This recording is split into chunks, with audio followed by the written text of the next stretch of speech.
Hello dear students, स्वागत है आप सभी का एक्सपी क्लासेस में। मेरा नाम है मुकुंद। कक्षा 12 गणित के अंतर्गत हम लोग अध्याय 13 प्रायिकता चैप्टर 13 प्रोबेबिलिटी की बात कर रहे थे, जिसके अंतर्गत मैं आपको एक्सरसाइज 13.1 का पार्ट 1 कंप्लीट करा चुका हूं, जिसमें एग्जाम्पल और कॉन्सेप्ट हो गए हैं। इस वीडियो लेक्चर के अंतर्गत हम लोग बात करेंगे एक्सरसाइज 13.1 की, जिसमें कंप्लीट एक्सरसाइज 13.1 होंगे।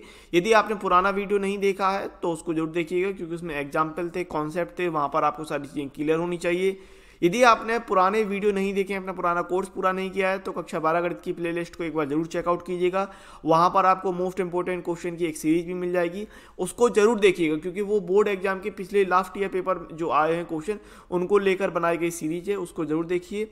और यदि आप चैनल पर नए हैं, चैनल को आपने अभी तक सब्सक्राइब नहीं किया है, तो चैनल को सब्सक्राइब करने के साथ साथ वीडियो को लाइक शेयर कमेंट्स करना मत भूलिएगा। बेल नोटिफिकेशन को ऑल सेलेक्ट कर लीजिए, ताकि जो भी नया वीडियो आपके लिए प्रोवाइड किया जाता है उसका नोटिफिकेशन, उसका अपडेट आपको मिल जाए और आपसे कोई भी क्लास मिस ना हो। यदि आप लाइव क्लासेस को ज्वाइन करना चाहते हैं, लाइव क्लासेस अटेंड करना चाहते हैं, तो हमारी एप्लीकेशन को जरूर डाउनलोड करें, जिसका लिंक आपको डिस्क्रिप्शन में मिल जाएगा, या फिर प्ले स्टोर में सर्च कीजिए एक्सपी क्लासेस, वहाँ से भी आपको हमारी एप्लीकेशन मिल जाएगी। इसके अलावा वहाँ पर आपको फ्री पीडीएफ नोट सॉल्यूशन भी प्रोवाइड किए जाते हैं। यदि आप मुझसे पर्सनल तौर पर जुड़ना चाहते हैं, तो हमारे सोशल मीडिया प्लेटफॉर्म के लिंक भी आपको डिस्क्रिप्शन में दिए हुए हैं। फेसबुक, इंस्टाग्राम, टेलीग्राम और ट्विटर के लिंक आपको डिस्क्रिप्शन में मिल जाएंगे, वहाँ से आप हमको फॉलो कर सकते हैं। तो चलिए ज़्यादा देर ना लगाते हुए एक्सरसाइज 13.1 का पार्ट 2 देखते हैं।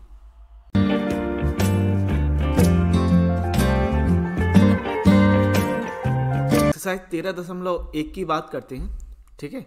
और पहला क्वेश्चन आपको इस प्रकार से दे दिया कि यदि ई और एफ इस प्रकार की घटनाएं हैं कि प्रोबेबिलिटी ऑफ ई बराबर 0.6, पी एफ दिया 0.3 और P in E intersection F दिया 0.2, तो पी ई बाई एफ और पी एफ बाई ई ज्ञात कीजिए। तो देखो, सवाल में ज़्यादा कोई प्रॉब्लम नहीं है, सीधा फॉर्मूला लगना है, सापेक्षिक प्रायिकता वाला।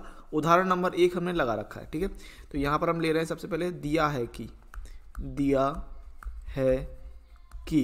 तो क्या दे रखा है, probability of E 0.6, probability of F 0.3 और probability of E intersection F 0.2, ठीक है। देखो, इस बात को हमेशा याद रखना कि जो इंटरसेक्शन की प्रायिकता रहेगी वो हमेशा जो घटनाएं होंगी जैसे ई और एफ, उनसे हमेशा कम ही रहेगी, ठीक है। क्यों? क्योंकि इंटरसेक्शन का मतलब होता है कॉमन, तो दोनों के बीच का कॉमन रहेगा। अब दोनों के बीच में जो कॉमन हिस्सा होगा वही तो लेंगे। अब या तो वो किसी एक की प्रायिकता के बराबर होगा या फिर दोनों से कम होगा। ध्यान रखिएगा, इंटरसेक्शन की जो वैल्यू होती है वो हमेशा या तो किसी एक घटना के बराबर रहेगी या फिर दोनों घटना से कम रहेगी, ध्यान रहेगा, ठीक है। अब सबसे पहले हम निकाल लेते हैं probability of E by F. तो क्या होता है, intersection, probability of E intersection F, और जो अपॉन में होगा उसको लेंगे, यानी प्रोबेबिलिटी ऑफ एफ, ठीक है। तो यहाँ से आ जाएगा 0.2 अपॉन एफ के लिए 0.3, सो ये आ जाएगा, दशमलव हटाएंगे 2/3, ये हो गया आंसर 1। और यहाँ से हम probability of F by E ज्ञात कर लेते हैं, एफ बाई ई। तो कैसे लेंगे, probability of F intersection E, ठीक है, और अपॉन में आएगा प्रोबेबिलिटी ऑफ ई, क्योंकि नीचे जो है वो ई है, अपॉन में तो ई लेंगे। अच्छा, एफ इंटरसेक्शन ई हो या ई इंटरसेक्शन एफ हो, एक ही बात होती है। एफ में से ई कॉमन निकले, ई में से एफ कॉमन निकले, एक ही बात है। तो यहाँ पर आएगा 0.2 अपॉन में 0.6, दशमलव हटाया 2 एकम 2, 2 3 6, तो ये हो जाएगा 1/3 आंसर। क्वेश्चन नंबर 2 की बात करते हैं। क्वेश्चन नंबर 2 आपको दे रहा कि probability of A by B ज्ञात कीजिए यदि प्रोबेबिलिटी ऑफ बी आपको दिया 0.5 और probability of A intersection B हमको दिया 0.32, ठीक है। तो यहाँ पर आप ले रहे हैं दिया है कि क्या क्या दिया है कि प्रोबेबिलिटी ऑफ बी 0.5 और probability of A intersection B दिया 0.32, ठीक है। आपको निकालना है प्रायिकता ए बाई बी, यानी कि probability of A intersection B, और अपॉन में जाएगा पी बी। तो कितना हो जाएगा 0.32 अपॉन 0.5, ठीक है।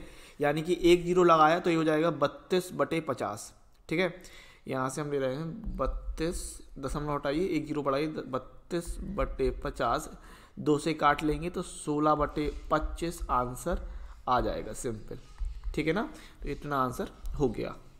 क्वेश्चन नंबर 3 की बात करते हैं। कह रहा कि यदि प्रोबेबिलिटी ऑफ ए बराबर 0.8, प्रोबेबिलिटी ऑफ बी बराबर 0.5 और प्रोबेबिलिटी ऑफ बी बाई ए बराबर 0.4 है, ये आपको कह रहा है। तो ज्ञात कीजिए। यहाँ पर आपके पास 3 सवाल दे दिए कि आपको probability of A intersection B, probability of A by B और probability of A union B निकाल के दिखाना है। ठीक है, तो सबसे पहले दिया है कि क्या दिया है कि प्रोबेबिलिटी ऑफ ए बराबर 0.8, प्रोबेबिलिटी ऑफ बी बराबर 0.5 और प्रोबेबिलिटी ऑफ बी बाई ए बराबर 0.4, ये ले लिया। ठीक है, इसके बाद हम पहले वाले सवाल पे आते हैं कि आपको कह रहा है कि ए इंटरसेक्शन बी, ठीक है, ये ज्ञात करना है। तो इंटरसेक्शन के लिए हम बी बाई ए ले लेते हैं, probability of B by A. ठीक है, तो ये हमको दिया 0.4। अब probability of B by A के लिए फॉर्मूला क्या लगेगा, probability of B intersection A upon P A, है ना, ये लगाएंगे बराबर 0.4। सो यहाँ पर अच्छा, बी इंटरसेक्शन ए को हम लिख सकते हैं ए इंटरसेक्शन बी, सिंपल। और पी ए की वैल्यू 0.8 हमको दे रखी है और ये 0.4। ठीक है, तो यहाँ से हम निकाल सकते हैं probability of A intersection B बराबर 0.4 मल्टीप्लाई 0.8, तो 800 को 32। तो probability of A intersection B हमने निकाल लिया 0.32। ठीक है, तो ये एक आंसर आ गया। फिर ये हो गया एक आंसर। ओके, चलिए इसके बाद दूसरा देख लेते हैं। ए बाई बी कह रहा है आपसे, क्या कह रहा है, probability of A by B. ठीक है, probability of A by B निकालने के लिए probability of A intersection B upon में प्रोबेबिलिटी ऑफ बी लेंगे। ठीक है, तो ए इंटरसेक्शन बी की वैल्यू अभी आपने निकाली 0.32 और बी की वैल्यू हमें दी है 0.5। तो सिंपली ये इस तरीके का सॉल्यूशन हमने अभी जस्ट ऊपर किया था। देखिए यहाँ पर इसे सॉल्यूशन किया था।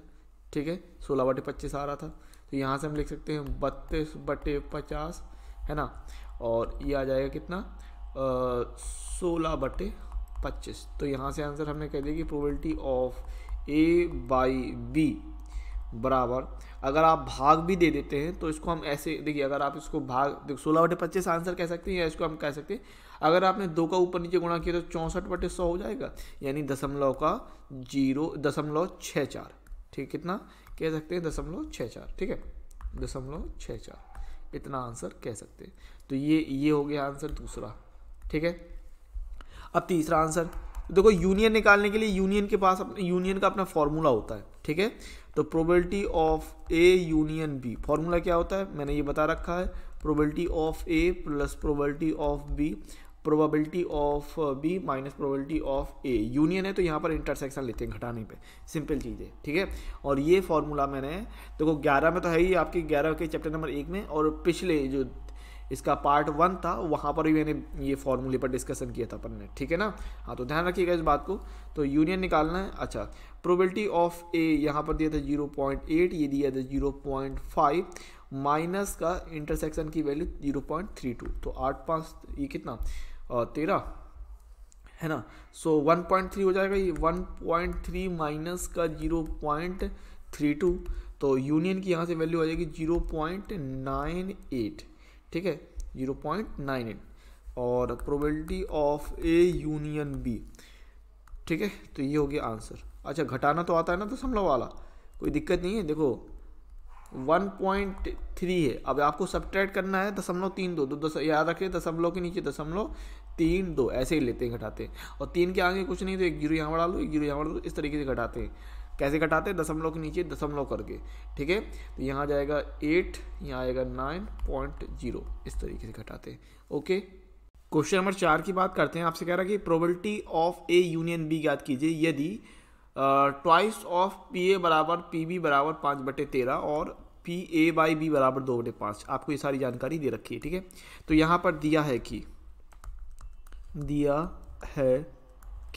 क्या कि ट्वाइस ऑफ पी ए बराबर पी बी बराबर 5/13। तो यहाँ से हम ले रहे हैं कि ट्वाइस ऑफ पी ए बराबर 5/13, है ना। तो तो यहाँ से हमने क्या ले लिया कि पी ए यानी ए की प्रायिकता कितनी हो जाएगी, 2 का हम भाग देंगे। देखो 2 का गुणा हो रहा है ना, 2 का पी ए के साथ गुणा है, तो 2 का भाग होगा तो 5/26 और पी बी तो अपना रहेगा भाई 5/13, क्योंकि पी बी के बराबर में कुछ है नहीं, 5/13 हो जाएगा सीधा सीधा। और हमें दिया है ए बाई बी और probability of A by B, ठीक है, probability of A by B दिया है 2/5। So probability of A by B के लिए फॉर्मूला लगाएंगे, probability of A intersection B upon P B बराबर 2/5, ठीक है। सो इंटरसेक्शन की वैल्यू यहाँ से हम निकाल लेंगे, probability of A intersection B upon P B 5/13, 5/13 बराबर 2/5। तो यहाँ से इंटरसेक्शन की वैल्यू कितनी आ जाएगी, probability of A intersection B हो जाएगा 2/5 गुणे 5/13, 5 से 5 काटा तो 2/13 आ जाएगा। तो हमको निकालना है, इसीलिए probability of A union B कितना आएगा, P A plus P B minus P A intersection B, ठीक है ना। तो 5 पी ए की वैल्यू 5/26, पी बी की वैल्यू 5/13 माइनस इंटरसेक्शन की वैल्यू 2/13 हमने निकाल ली। तो हम इसको कैसे लिख सकते हैं, इसको लिख सकते हैं 5/26 प्लस 2 का ऊपर नीचे गुणा कर लिए तो 10/26 माइनस 2 का ऊपर नीचे गुणा किया तो 4/26, ठीक है। तो एलसीएम आएगा 26 का, तो ये हो जाएगा 5 + 10 - 4/26, यानी कि कितना आ जाएगा, 15 में 4 के 11/26। तो आंसर आ रहा है probability of A union B के लिए 11/26, यही चाहिए था हमको, ठीक है। तो आगे बात करते हैं, और आप यहाँ पर देख पा रहे हैं कि सारे क्वेश्चन एक जैसे हैं, कुछ नहीं, सापेक्षता प्रायिकता के लिए जो फॉर्मूला आपने पढ़ा उसी पर आधारित सवाल लगते आ रहे हैं, और मेन है आपका यहाँ पर आप कितनी प्रैक्टिस कर पा रहे हैं, ठीक है ना, इसलिए ये सवाल दिए हैं। कि यदि पी ए बराबर 6/11, पी बी बराबर 5/11 और पी ए यूनियन बी बराबर 7/11, तो ज्ञात कीजिए। यहाँ पर आपके पास 3 सवाल दिए ज्ञात करने के लिए कि intersection A intersection B, probability of A intersection B, P A by B और पी बी बाई ए, ये आपको याद करने के लिए दिया, ठीक है। तो सबसे पहले दिया है कि क्या ज्ञात है हमारे पास, पी है 6/11, पी बी 5/11 और पी ए यूनियन बी 7/11, ठीक है।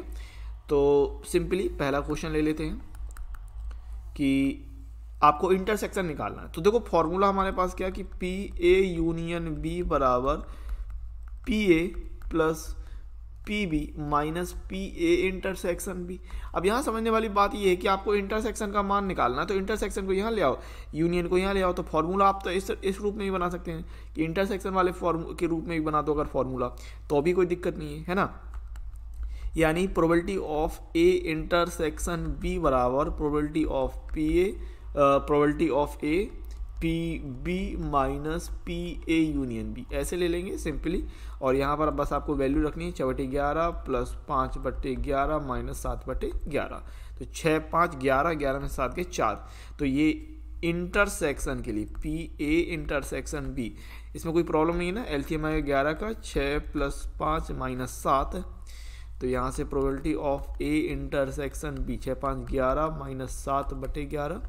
सो हम कह रहे हैं probability of A intersection B 4/11 answer हो जाएगा, सिंपल। तो यहाँ पर पहले का आंसर हो गया है ना। दूसरे की बात कर लेते हैं। तो आपको कह रहा है कि probability of A by B ज्ञात कीजिए, कितना निकालना है, A by B. So probability of A by B कहलाएगा probability of A intersection B upon P B, है ना। तो इंटरसेक्शन की वैल्यू अभी आपने निकाली 4/11 और अपॉन में पी बी दिया था 5/11, कितना दिया था 5/11, तो 11 से 11 कट जाएगा, यानी कि आप पलट रहे हो 4/11 पलट देंगे तो 11/5, अभी 11 से 11 काट लिया, तो आंसर कितना हो जाएगा, probability of A by B 4/5, ठीक है। तो ये दूसरे का आंसर हो गया है ना, ये हो गया सिंपली दूसरे का आंसर। तीसरा देख लेते हैं।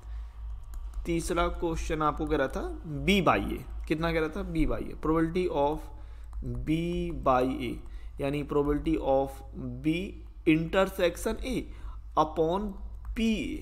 अच्छा, जैसे मैंने आपसे कहा कि ए इंटरसेक्शन बी करो या बी इंटरसेक्शन ए करो, एक ही बात है, तो यहाँ तो ऊपर आएगा 4/11 और ए की वैल्यू थी प्रोबेबिलिटी ऑफ ए 6/11 है ना।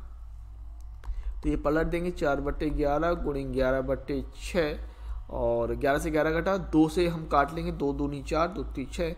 सो probability of B by A आ जाएगा 2/3 आंसर, ठीक है ना। तो ये हो जाएगा तीसरे का आंसर, कोई दिक्कत नहीं है। ओके, आगे बात करते हैं। कह रहा है आपको कि निम्नलिखित प्रश्न 6 से 9 तक probability of E by F ज्ञात कीजिए, ठीक है। तो क्वेश्चन नंबर 6 की बात कर लेते हैं। एक सिक्के को 3 बार उछाला गया, एक सिक्के को 3 बार उछाला है और इसमें पहला सवाल दे रहा है कि ई जो है तीसरी उछाल पर चित और एफ कह रहा है पहली दोनों उछालों पर चित, ठीक है। तो सबसे पहले बात तो हम सैंपल स्पेस बनाएंगे। सिक्के को 3 बार उछालते हैं, सिक्के को 3 बार उछालते हैं, ठीक है, 3 बार उछालते हैं, simple.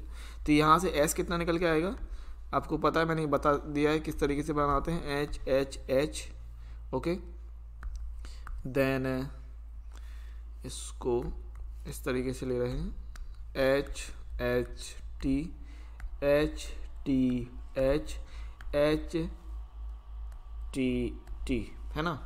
Then T H H T H T T T H and T T T, ये कुल 8 परिणाम निकलते हैं अपने। तो यहाँ पर ई आपको क्या कह रहा है भाई, सबसे पहले तीसरी उछाल पर चित, तीसरी उछाल पर चित, यानी जहाँ पर तीसरी में उस पर चित आया हो यानी हेड आया। तो यहाँ देखो कहाँ पर आया, ये आया है यहाँ पर, ये यहाँ आया है, ये यहाँ आया है और ये यहाँ 4 जगह आया है, देख पा रहे हैं सिंपली। तो यहाँ से आप बना पाएंगे कि 4 जगह किस तरीके से आप दिखा रहे हैं, ठीक है। तो यहाँ से आपने ले लिया ई के लिए कितना हो जाएगा, एच एच एच, देन हम लेंगे एच टी एच, देन आएगा टी एच एच और आएगा T T H, T T H, ये 4 जगह आएंगे, ठीक है। और एफ कह रहा है पहली दोनों उछालों पर चित, यानी पहले 2 उछालों पर एच एच हो। तो सिंपली ये देखो एच एच यहाँ पर है, ठीक है, ये ले लेंगे और एच एच यहाँ है, एच एच टी ये वाला पोर्शन आएगा। बस पहली 2 उछालों पर हेड जो है यहीं आ रहा है और कहीं नहीं आ रहा है, और कहीं नहीं आ रहा है, तो यही 2 हम ले लेंगे, ठीक है। सो एफ है पहली दोनों उछालों पर चित, पहली दोनों उछालों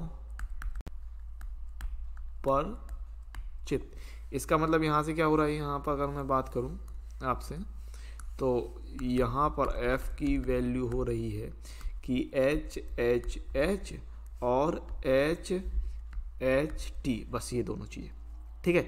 और इन दोनों के बीच में कॉमन क्या हो रहा है भाई, इन दोनों के बीच में एच एच एच कॉमन हो रहा है। इंटरसेक्शन की बात करें तो देख पा रहे हैं कॉमन क्या निकल रहा है, इन दोनों के बीच में कॉमन एच एच एच हो रहा है, यानी ई इंटरसेक्शन एफ कितना हो रहा है, ये हो रहा है एच एच एच। अब इसकी प्रोबेबिलिटी निकाल लेते हैं। तो हमको ई बाई एफ चाहिए है ना, तो हमें एफ की और इंटरसेक्शन की प्रायिकता चाहिए। तो probability of E intersection F, कितने एलिमेंट हैं, 1 है, कितने में, 8 में, और प्रोबेबिलिटी ऑफ एफ, एफ में कितने एलिमेंट हैं, 2 एलिमेंट है, कुल एलिमेंट कितने थे, 8 थे। तो बस सिंपली हम ई बाई एफ निकाल सकते हैं। Probability of E by F यानी कि probability of E intersection F upon P F, यानी कि 1/8/2/8, यानी 1/8 मल्टीप्लाई 8/2। तो यहाँ से आपने आंसर दिखा दिया, probability of E by F कितना आ गया, 1/2, ठीक है, 1/2, ये आंसर हो जाएगा 6वें का पहले का, ठीक है। फिर 6वें का ये आपको दूसरा कह रहा है, दूसरा सवाल आपको कह रहा है, ई कह रहा है न्यूनतम 2 चित, न्यूनतम 2 चित, और एफ कह रहा है अधिकतम 1 चित, ठीक है, अधिकतम 1 चित, है ना। तो यहाँ से हम बनाते हैं सिंपल। देखो सबसे पहली बात, सैंपल स्पेस अगर आपने एस लिया तो एस कैसे कि H H H, then H H T, then H T H, then H T, फिर टी के लिए ले लेंगे TH THT TTH and TTT। ठीक है, देखो मैंने इसको बनाना आपको सिखाया है कि किस तरीके से बनाते हैं। अगर आपने पिछला वीडियो देखा तो आपको पता होगा कि आसानी से हम ये चीज़ बना सकते हैं ना। देन ई की बात कर लेते हैं। न्यूनतम 2 चित्र, न्यूनतम 2 चित्र का मतलब है कि 2 तो हो ही हो और ज़्यादा से ज़्यादा आपके 3 चित्र भी हो जाएं। ठीक है, यही मतलब हुआ। तो 3 हेड का मतलब है HHH भी लेंगे, जहाँ HHH है। न्यूनतम का मतलब मैंने यही आपको सिखाया था कि आपको कम से कम उतना लेना है और ज़्यादा से ज़्यादा पूरा लेना है। ठीक है ना। सो HHH आएगा। अब जहाँ जहाँ 2 चित्र हैं वो ले लेंगे। तो HHT है, देन HTH आएगा, HTH आएगा, देन THH आएगा, THH। अब इसके अलावा बाकी सब जगह एक चित्र है, तो एक तो लेना नहीं है, कम से कम 2 चित्र तो लेनी है, 2 से ज़्यादा भी ले सकते हैं। तो ये हो जाएगा ई के लिए। देन अगर हमने एफ की बात की तो अधिकतम एक चित्र। अब अधिकतम एक चित्र का मतलब है कि आपको ज़्यादा से ज़्यादा एक चित्र ही लेना है और बाकी के कम लेने हैं। ठीक है, जहाँ पर एक भी चित्र ना हो, जहाँ पर एक भी चित्र ना होंगे वहाँ पर सब पट में होंगे, यानी TTT लेना है आपको। तो अधिकतम एक चित्र का मतलब क्या हो रहा है, अगर बात करें तो एक चित्र कहाँ देख रहे हो आप, सिर्फ एक H देखना है आपको। एक H यहाँ पर भी है, देन एक H यहाँ है, देन एक H यहाँ है, और एक ऐसी जगह जहाँ पर एक भी H ना हो, ये है। ठीक है, तो ये आपको 4 लेने हैं, सिंपल।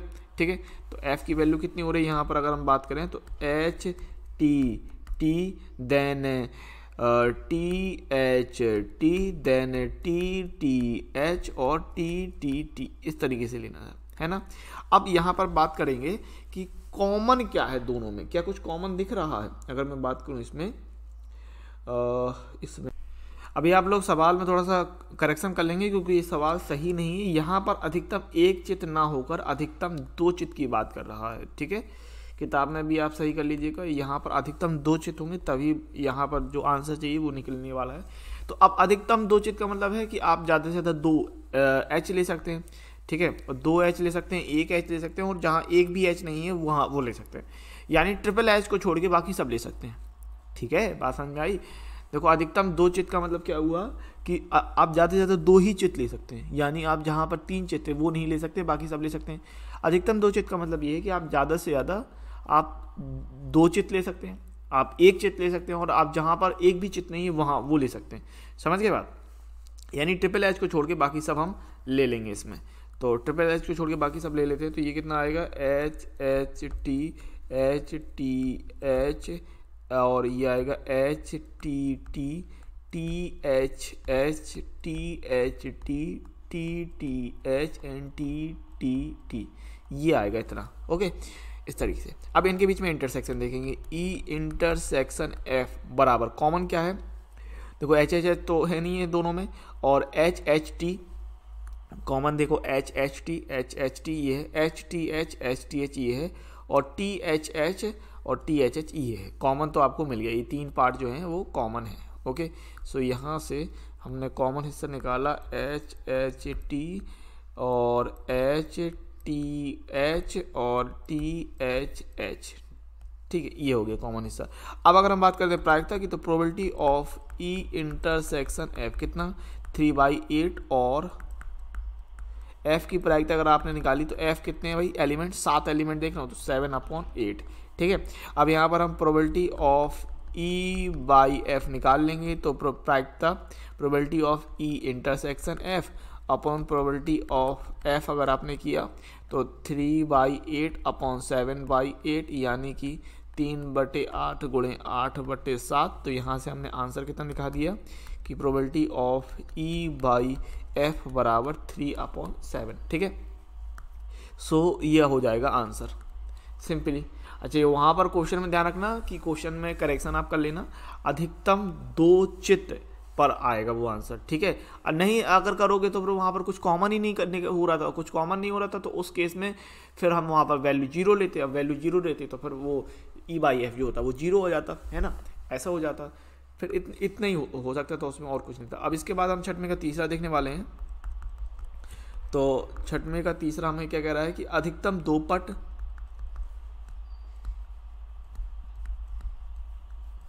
ई की वैल्यू कह रहा है अधिकतम 2 पट, और एफ कह रहा है न्यूनतम 2 पट।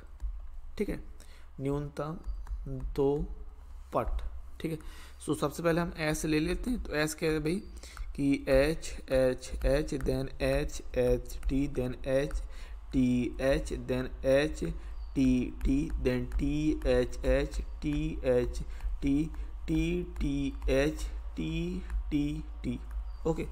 और ई की अगर हमने बात की, अधिकतम 2 पट, यानी आपको ज़्यादा से ज़्यादा 2 टी लेने हैं, और कम में आएंगे क्योंकि अधिक में बात करते हैं तो फिर कम में आते हैं। और जहाँ से अधिकतम 2 पट की बात करें तो 2 पट लेंगे, 1 पट, और जहाँ एक भी पट नहीं है यानी कि ट्रिपल एच में एक भी टी नहीं होता है ना। तो अधिकतम 2 पट का मतलब है जहाँ आपको 3 पट को छोड़ के बाकी सब ले लेना है, ठीक है। अधिकतम 2 पट का मतलब क्या हुआ कि 3 टी को छोड़ के बाकी सब।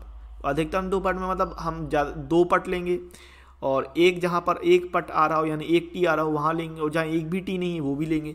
तो ट्रिपल टी को छोड़ के बाकी सब आ जाएगा। So H H H then H H T H T H H T T T H H T H T और टी टी एच, ये बन जाएंगे 7 एलिमेंट, ट्रिपल टी को छोड़ के बाकी सब, ठीक है। एफ की बात करें अगर, न्यूनतम 2 पट आना, तो कम से कम 2 पट और ज़्यादा से ज़्यादा सारे पट, ये बात बनी। तो 2 पट का मतलब जहाँ 2 टी होंगे वो लेंगे, और जहाँ पर 3 टी होंगे वो लेंगे, ठीक है। तो सिंपली देख लीजिए, जहाँ पर 2 टी हैं वहाँ पर ये एच टी टी, इसके बाद T H T, T T H और ट्रिपल टी, ये ले लेंगे 4 वैल्यू, ठीक है। तो ये 4 वैल्यू आपको लेनी है। और यहाँ से अगर हम बात करें तो यहाँ पर हम क्या लेंगे फिर, एच टी टी, फिर एच को आप घुमाते रहिए, टी एच टी, फिर टी टी एच और फिर ट्रिपल टी, इस तरीके से। अब इनकी हम कॉमन देखें, इनमें कॉमन क्या है, ई इंटरसेक्शन एफ।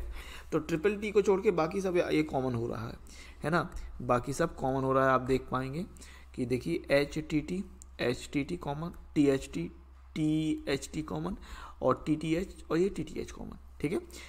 तो H T T, T H T और टी टी एच, ये भाई कॉमन हिस्सा हो रहा है। अब इसकी प्रायिकता की बात कर लेते हैं, probability of E intersection F. तो इंटरसेक्शन में 3 एलिमेंट हैं, कितने में, आउट ऑफ 8। और अगर हमने एफ की प्रायिकता निकाल दी, प्रोबेबिलिटी ऑफ एफ, तो इसमें 4 एलिमेंट हैं आउट ऑफ 8, तो हम निकाल सकते हैं E by F, probability of E by F, simply probability of E intersection F upon P F. तो यहाँ से कितना होना है, ये होना है इंटरसेक्शन के लिए 3/8 अपॉन 4/8, तो कितना 3/8 मल्टीप्लाई 8/4। सो सिंपली हम यहाँ से आंसर कह सकते हैं, probability of E by F बराबर 3/4, कितना 3/4, ठीक है, 3/4। तो ये सिंपल आंसर हमने दिखा दिया, ठीक है। क्वेश्चन नंबर 7 की बात करते हैं। आपको कह रहा है कि 2 सिक्कों को एक बार उछाला गया, ठीक है। तो 2 सिक्कों को उछालना की बात है तो सिंपल कर सकते हैं, एक सिक्के को 2 बार उछालो या 2 सिक्कों को एक बार उछालो, एक ही चीज़ है, ठीक है ना। पहला क्वेश्चन दे दिया इसमें कि एक सिक्के पर पट प्रकट होता है ई, और एफ कह रहा है एक सिक्के पर चित्त प्रकट होता है, ठीक है। तो यहाँ से हम ले लेंगे एस, ले लेंगे कि 2 सिक्कों को उछाला गया, 2 सिक्कों को उछाला गया, यानी एस बराबर हम क्या ले रहे हैं कि एच है ना, और एच टी, टी एच और टी टी, ये ले लिया हमने, ठीक है। फिर ई कह रहा है आपसे एक सिक्के पर पट प्रकट होता है, एक सिक्के पर पट आना, एक सिक्के पर पट आना यानी टी आना। तो एक सिक्के पर टी आने का मतलब क्या हो गया, कहीं एक टी आ जाए यानी एच टी हो जाए या फिर टी एच हो जाए, सिंपली, है ना भाई। एक सिक्के पर पट आना यानी कहीं एक टी आ जाए, तो बस इतनी ही बात हो सकती है। देन एफ कह रहा है एक सिक्के पर चित आना, यही कह रहा है कि नहीं, एक सिक्के पर चित आना। तो एफ कह रहा है एक सिक्के पर चित आना। तो एफ क्या हो रहा है, अगर हम बात करें कहीं पर एक एच आ जाए, कहीं एक, तो एच टी या फिर टी एच, यही कहीं एक एच की बात कर रहा है। फिर इन दोनों के बीच में कॉमन देखें तो ई इंटरसेक्शन एफ देख रहे हैं, दोनों के बीच में कॉमन यही चीज़ है पूरी, एच टी और टी एच। अब आपको ई बाई एफ निकालना है तो पहले तो इनकी प्रोबेबिलिटी, तो probability of E intersection F कितना 2 आउट ऑफ 4, क्योंकि इंटरसेक्शन में 2 एलिमेंट है, कितने में 4 में, तो 1/4 हो रहा। और एफ की प्रायिकता निकाल लेंगे तो एफ में अभी 2 एलिमेंट है, कितने में से 4 में से थे, तो यहाँ पर हो गया 1/2। ठीक है, ये हो गया। तो हम P बाई एफ निकाल लेंगे, E probability of E by F यानी कि probability of E intersection F upon probability of F. ठीक है, सो 1/2 अपॉन 1/2, तो 1/2 कट गया, 1/2 मल्टीप्लाई 2/1, तो यहाँ से हम कह सकते हैं simply probability of E by F बराबर 1। ठीक है, ई बाई एफ बराबर 1, ये हो गया आंसर, सिंपल बात है। देन साथ में के दूसरा देखते हैं, तो साथ में के दूसरे में क्या कह रहा है, ई कोई पट प्रकट नहीं होता है, कोई पट प्रकट नहीं होता है। ठीक है, ये तो हो रहा ई। देन एफ की बात कर लें, कोई चित्त प्रकट नहीं होता है, कोई चित्त प्रकट नहीं होता है। ठीक है, सो ई ले लिया हमने, कोई पट प्रकट नहीं होना, जहां पर कोई भी टी नहीं है, मेन बात क्या, कोई पट प्रकट नहीं होना जहां पर एक भी टी नहीं है, तो एक भी टी नहीं है तो सब जगह एच है, यानी एच एच। और कोई चित्त प्रकट नहीं होता जहां पर एक भी टी नहीं है, कोई भी चित्त प्रकट नहीं होता है जहां पर कोई भी पट प्रकट नहीं होता है जहां, कोई भी चित्त प्रकट नहीं होता है जहां पर एक भी एच नहीं है, चित्त यानी कोई भी एच नहीं है, तो होगा टी टी, यानी एफ ई हो गया और एफ हो गया टी और टी। यहाँ पर टी और टी में कोई भी चित्त नहीं है ना।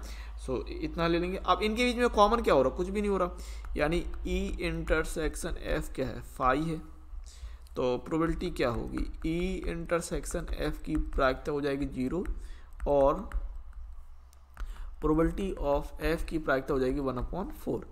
तो हम यहाँ से निकालेंगे probability of E by F बराबर probability of E intersection F upon probability of F. So simply हम कर रहे हैं 0/1/4, so probability of E by F बराबर 0। ठीक है, तो ये हो जाएगा आंसर, सिंपल। क्वेश्चन नंबर 8 की बात करते हैं। आपसे कह रहा है एक पासे को 3 बार उछाला गया है, ई कह रहा है कि तीसरी उछाल पर संख्या 4 प्रकट होना, और एफ कह रहा है पहली 2 उछालों पर क्रमशः 6 और 5 प्रकट होना। ठीक है, क्या याद आ रहा है इसको देख के। उदाहरण नंबर 5 ध्यान दीजिए, बिल्कुल सेम सवाल है कि नहीं, बिल्कुल सेम सवाल आपने उदाहरण नंबर 5 में लगाया था, यही तो सवाल लगाया था भाई उदाहरण नंबर 5 में, है ना, सेम टू सेम, तो कुछ नहीं है, वही उसी चीज़ का रिपीटेशन हो गया है और उदाहरण नंबर 5 को ही यहाँ पर रख दिया गया है। तो एस क्या है भाई, एस है एक पासे को 3 बार उछालते हैं, एक पासे को 3 बार उछालते हैं। ठीक है, तो यहां से कुल परिणाम कितने आ गए, कुल परिणाम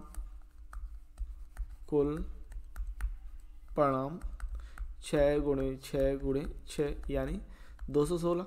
ठीक है, फिर ई कह रहा है तीसरी उछाल पे संख्या 4 आना, तीसरी उछाल पर संख्या 4 आना।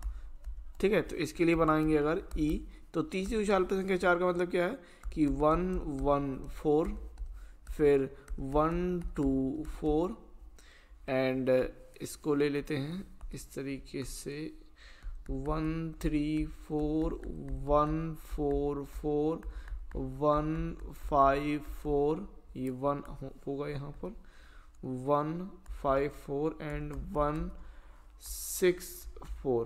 ठीक है, इसी प्रकार लेते आएंगे, इसी प्रकार आएगा आपका 2 के लिए 2 1 4 2 2 4 2 3 4 2 4 4 देन 2 5 4 2 6 4।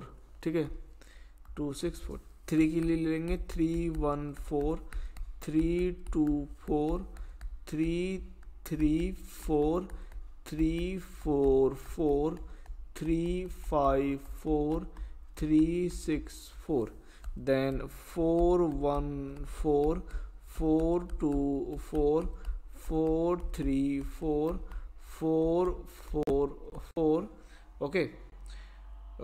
हाँ ठीक है, 4 5 4 एंड 4 6 4, ये हो गया। 5 के लिए ले लीजिए, सो 5 1 4 5 2 4 5 3 4 5 4 4 5 5 5 4, ठीक है ना। यहाँ आ जाएगा 5 5 4 5 6 4, ठीक है, ये आ जाएगा इतना। और 6 के लिए तो 6 1 4 6 2 4 6 3 4 6 4 4 6 5 4 एंड 6 6 4, ठीक है। सो ये तो बन गई ई। फिर एफ कह रहा है आपको कि पहली और दूसरी उछाल पर क्रमशः 6 तथा 5 आना। पहली उछाल पे 6, पहली उछाल पर 6 और दूसरी उछाल पर 5 आना। तो यहाँ से f के लिए क्या बन जाएगा, सिंपल है f, तो ये आ जाएगा 6, पहली पे 6 5, तो 6 5 1, then 6 5 2, then 6 5 3 6 5 4 6 5 5 एंड 6 5 6, ये निकल के आएगा। इनके बीच में कॉमन देख लेंगे, ई इंटरसेक्शन एफ कॉमन क्या है भाई, कॉमन एक ही है, 6 5 4 एंड 6 5 4, ये कॉमन रहेगा, ठीक है। तो ये 6 5 4, ये चीज़ जो है कॉमन है। अब इसकी प्रायिकता देख लेंगे, probability of E intersection F. तो ये कितना है, एक आपका पद है, एक अवयव है इसमें, एक एलिमेंट है, कितने में 216 में, तो 1/216, और एफ की ले लेंगे पी एफ। एफ में कुल कितने एलिमेंट हैं, 6 हैं, कितने में 216 में, ठीक है। तो यहाँ से हम ई बाई एफ निकाल लेते हैं। Probability of E by F बराबर probability of E intersection F upon P F. So intersection 6 1 upon 216 upon 6 upon 216, ठीक है। सो 1 अपॉन 216 मल्टीप्लाई 216 अपॉन 6, ठीक है। तो यहाँ से आंसर हो गया पी ई बाई एफ बराबर 1 अपॉन 6, ये हो जाएगा कुल मिलाकर आंसर, ठीक है। क्वेश्चन नंबर 9 की बात करते हैं। आपसे कह रहा है कि एक पारिवारिक चित्र में माता पिता व पुत्र यादृच्छिक खड़े हैं। ई कह रहा पुत्र एक सिरे पर खड़ा है और एफ कह रहा पिता मध्य में खड़े। तो इसके लिए आपको ई बाई एफ निकालने के लिए कह रहा है, ठीक है। सो अब यहाँ पर समझने वाली बात ये है कि माता पिता पुत्र, अब पहले यहाँ पर हमने मान लिया माना, यहाँ पर माता के लिए हम कैपिटल एम, पिता के लिए कैपिटल एफ या स्मॉल एफ, क्योंकि यहाँ पर दे रखा है एफ, तो यहाँ स्मॉल एम स्मॉल एफ, और पुत्र के लिए हमने स्मॉल एस का इस्तेमाल किया, ठीक है। अब यहाँ पर समझने वाली बात क्या है, देखिए मान लो अगर हमने माँ को यहाँ पर एक साइड किनारे पर रखा, तो इसके बाद माँ के बाद क्या हो सकते हैं कि फादर आ सकते हैं और फिर सन आ सकता है, या फिर ऐसा हो सकता है कि सन आ जाए और फिर फादर आ जाए। एक दो कंडीशन ये बनेगी। फिर हमने क्या किया, अगर हमने पिता को रखा तो पिता के बाद हो सकता है कि हमने माँ को रखा, माँ के बाद सन आ गया, या ऐसे कर सकते हैं कि पहले सन फिर मदर आ जाए, इस तरीके से ले सकते हैं। या फिर हम ऐसे कह रहे हैं कि सन हो गया, सन के बाद हमने फादर को ले लिया, फादर के बाद मदर आ गई, मम्मी जी आ गई, और यहाँ पर हमने माँ को ले लिया और फिर पिता को ले लिया। तो कुल मिलाकर ये 6 कंडीशन हमारे पास उपस्थित हो सकती हैं, ठीक है। तो इस तरीके से 6 कंडीशन आप दिखा पाएंगे। तो यहाँ से एस है, एक पारिवारिक चित्र में माता पिता व पुत्र हैं, एक पारिवारिक चित्र में माता पिता पुत्र हैं। तो इनको हम किस तरीके से अरेंज कर सकते हैं, ये देख रहे हैं कि M F S then M S F, माँ के लिए ले लिया, फिर पिता के लिए ले लेते हैं F M S then F S M, ऐसे। फिर सन के लिए ले लीजिए तो S F M then S M F. ये कुल मिलाकर 6 कंडीशन है हमारे पास। यही 6 कंडीशनें बन सकती हैं एक 3 लोगों को आपको अरेंज करने के लिए, ठीक है। इसके बाद ई कह रहा है कि पुत्र एक सिरे पर खड़ा है, पुत्र एक सिरे पर खड़ा है।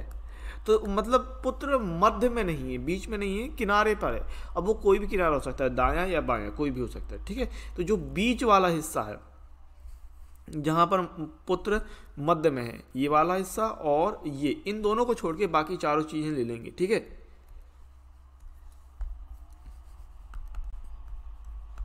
तो यहां आ जाएगा एम एफ एस जहां पुत्र किनारे पर खड़ा है, F M S then S F M और एस एम एफ, ये ले लिया। और एफ की बात करें, कह रहे हैं कि पिता मध्य में खड़े हैं, पिता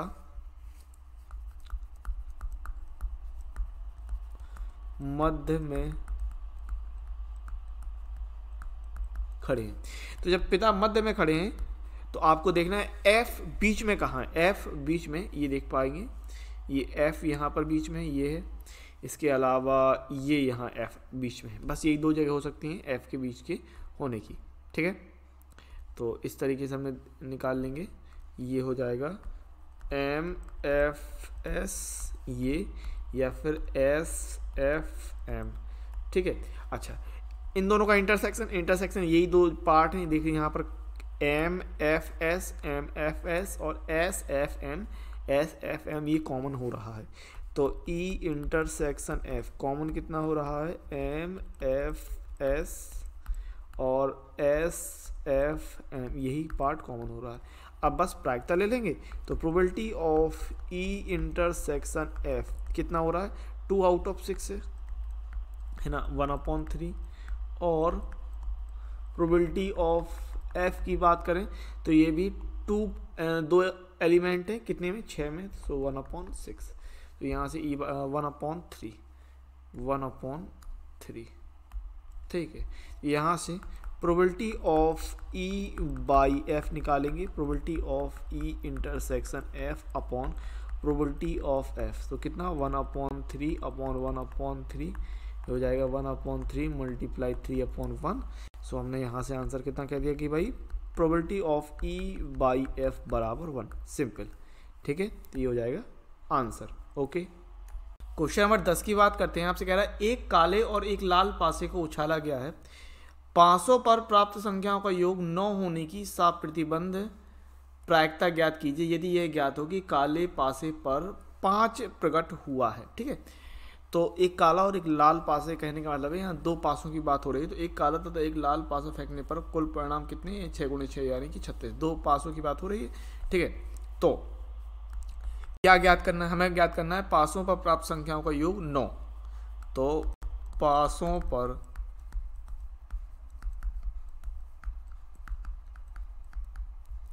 प्राप्त संख्याओं का योग 9 होना।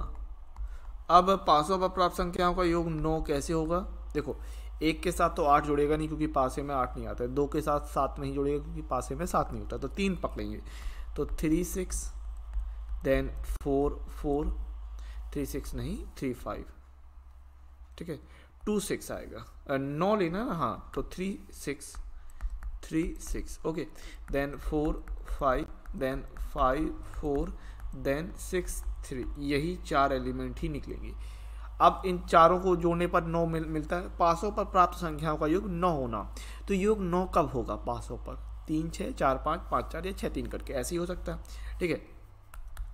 एफ क्या ज्ञात है हमारे पास, जो ज्ञात है उसको हम एफ ले रहे हैं। तो ज्ञात है हमें काले पासे पर 5 प्रकट हुआ है, ठीक है, यानी पहले पासे पर 5 आना, काला पहले काला है फिर लाल पासा फिर कहते हैं।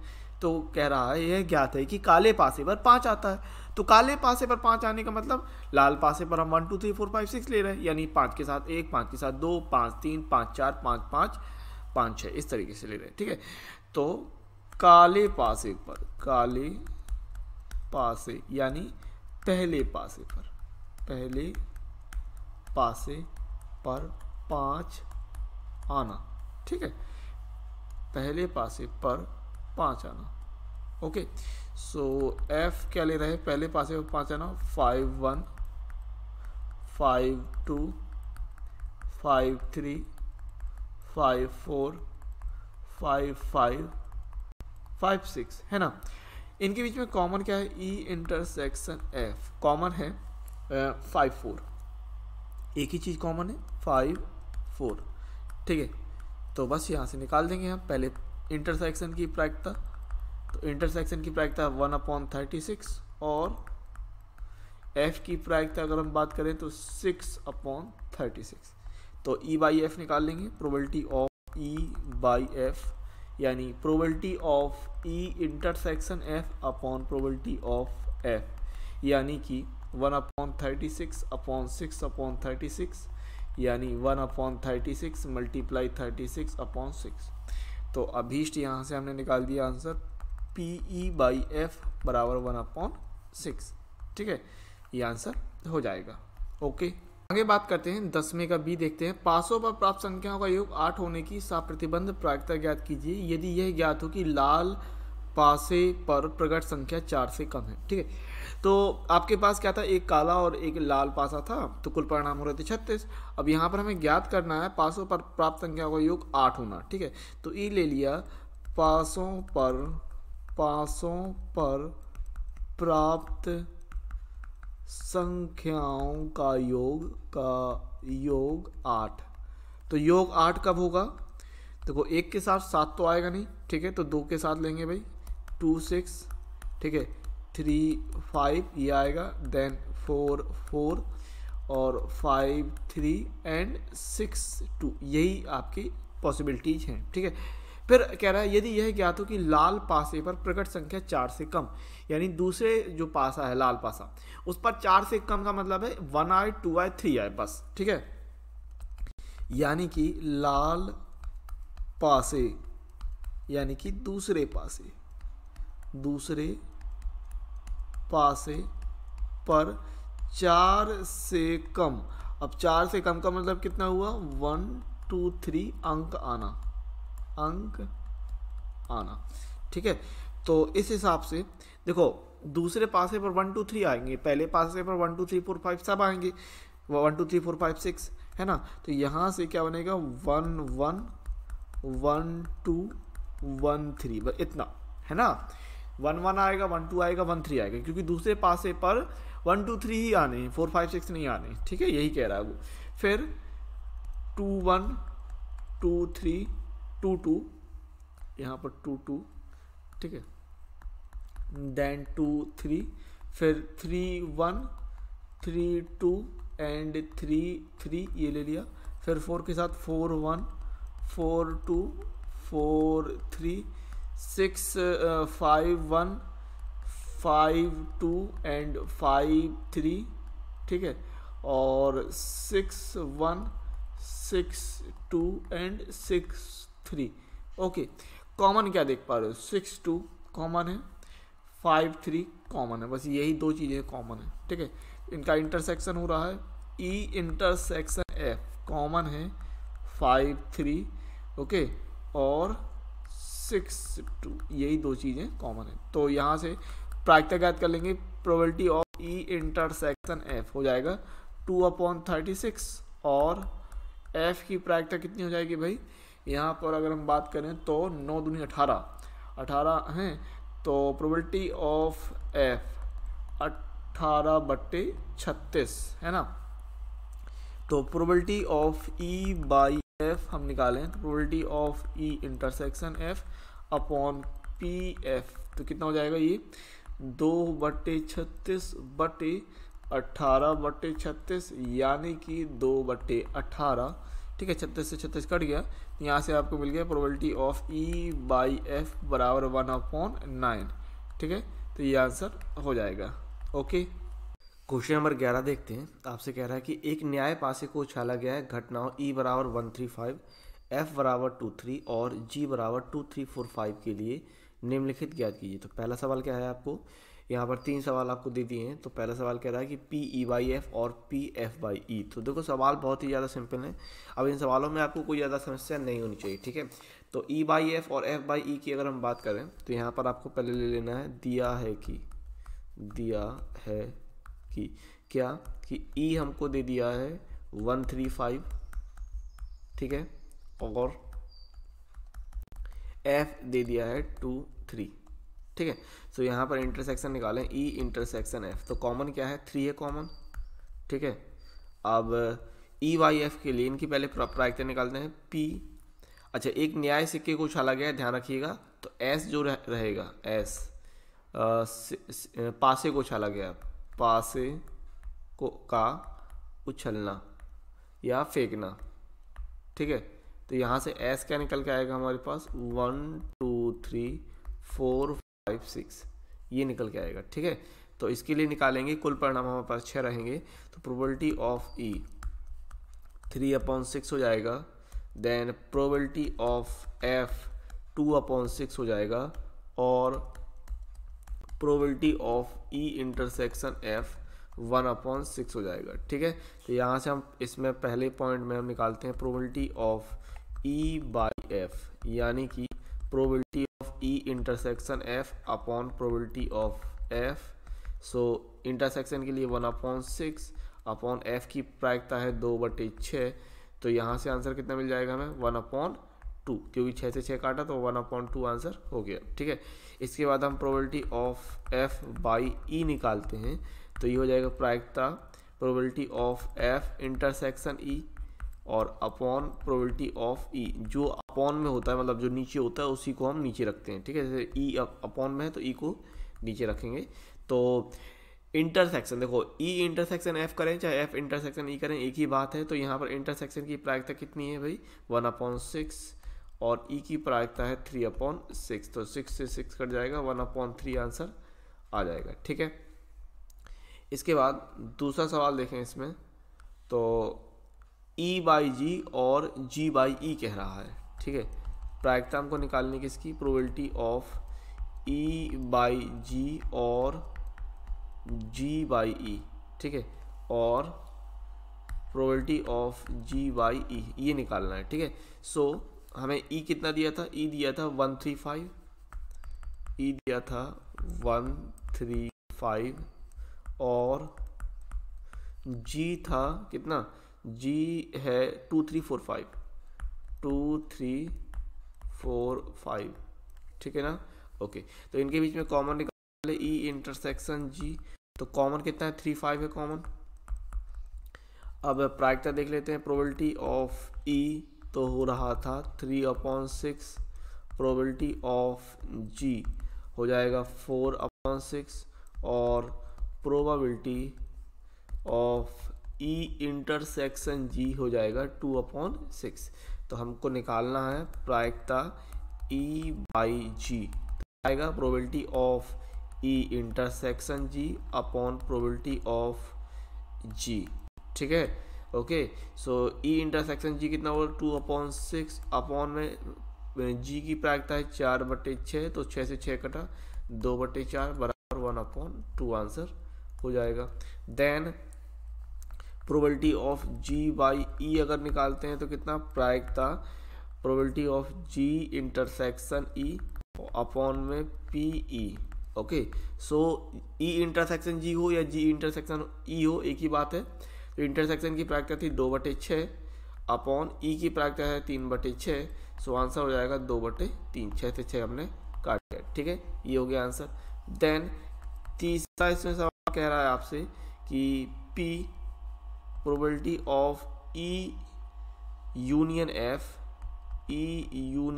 F, ठीक है, E union F by G। Okay, और और probability of E intersection F by G. ठीक है, तो ये निकालने के लिए कह रहा है। तो सबसे पहले तो हमें दिया क्या है वो ले लेते हैं। हमें ई दिया था, अगर हम बात करें ई दिया था 135 एफ दिया है 23, ठीक है, और जी दिया है 2345, ठीक है। तो यहाँ समझने वाली बात क्या है कि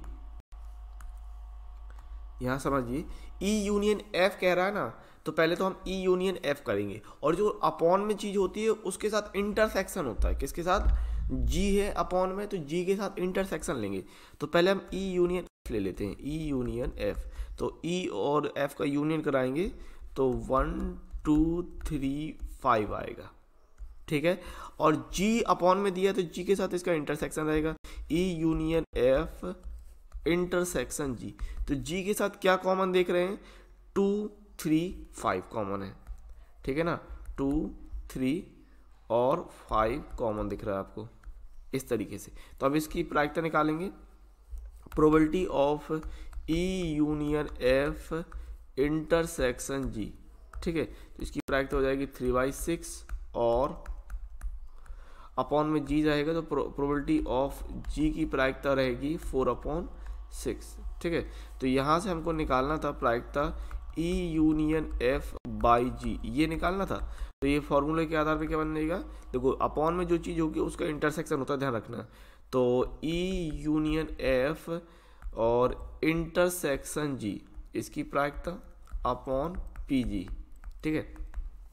तो ई यूनियन एफ इंटरसेक्शन जी, इसकी प्रायिकता हमने निकाली 3/6 और जी की प्रायिकता है 4/6, तो आंसर हो जाएगा 3/4, ठीक है। ये एक आंसर हो जाएगा। फिर आपसे सवाल कह रहा था कि ई इंटरसेक्शन एफ बाई जी निकालो। तो ई इंटरसेक्शन एफ देख लेंगे सबसे पहले हम यहाँ पर। तो अगर हम बात करें कि ई कितना दिया था, 135 दिया था, ई दिया था 135 है ना, और एफ दिया था 23 और जी दिया था हमको 2345, जी दिया था 2345। देखो ई कितना है हमारे पास 135, एफ है 23 और जी है 2345, ठीक है। यहाँ पर ले लेंगे 2345, ठीक है। अब आपसे कह रहा है सवाल में कि ई इंटरसेक्शन एफ बाई जी निकालना है। तो पहले हम ई और एफ का इंटरसेक्शन देखें, ई इंटरसेक्शन एफ, ठीक है। तो ई इंटरसेक्शन एफ कितना हो जाएगा भाई? दोनों में कॉमन है 3, ठीक है। और अपॉन में बाई जी था, तो जी के साथ भी हम इंटरसेक्शन देखेंगे। तो ई इंटरसेक्शन एफ इंटरसेक्शन जी, तो कॉमन कितना है? 3 कॉमन है, ठीक है। तो हम यहाँ से निकालने वाले कितने हैं कि ई इंटरसेक्शन एफ और बाई जी, ये निकाल रहे थे।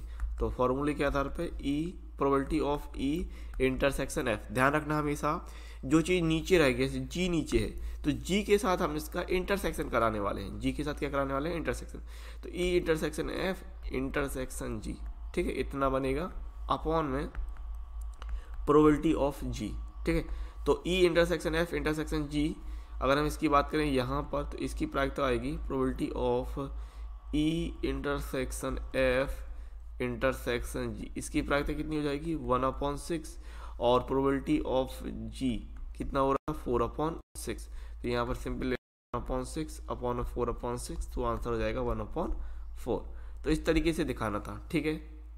इसके अलावा अगर आप फॉर्मूला लगाना चाहें, फॉर्मूले का इस्तेमाल करना चाहिए, फॉर्मूले का इस्तेमाल भी कर सकते थे, जहाँ पर हमको पता है कि probability of E union F by G, या फिर आपने फॉर्मूला जो प्रॉपर्टी, जो कंडीशनल प्रॉपर्टी थी उसके सेकंड गुण, सेकंड प्रॉपर्टी पढ़ी है कि property of A union probability of A union B by F, ठीक है।